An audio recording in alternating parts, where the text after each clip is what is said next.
দেখেন, মানুষ ছোট হোক বা মানুষ বড় হোক বা মানুষ ল্যাংড়া হোক বা মানুষ আদর হোক, দিন শেষে প্রত্যেকটা মানুষের তুমি রেসপেক্ট করতে হবে, সবাইকে একই চোখে দেখতে হবে, সম্মান করতে হবে। কারণ আজকে একটা বাস্তবতা আমি শিকার হয়েছি।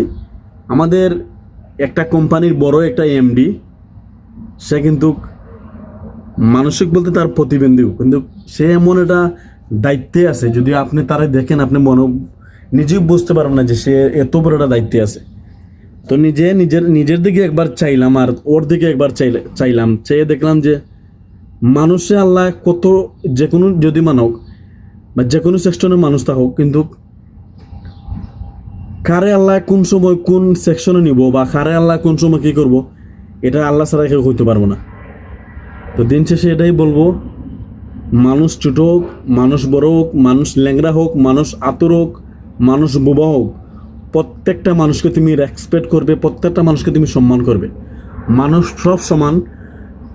মানুষ এক সময় দেখবে যে তোমার সব কিছু ঠিক আছে, কিন্তু সে তুমি কোনো পর্যায়ে নাই বা কোনো কোনো কোনো তুমি সেকশনে নাই, কোনো পর্যায়ে তুমি নাই, কিন্তু এমন টাইমে দেখবেন যে সে আতুর বা ল্যাংড়া হতে পারে, কিন্তু সে তোমার চেয়ে ডাবল কোনো পর্যায়ে গিয়ে পড়ে আছে।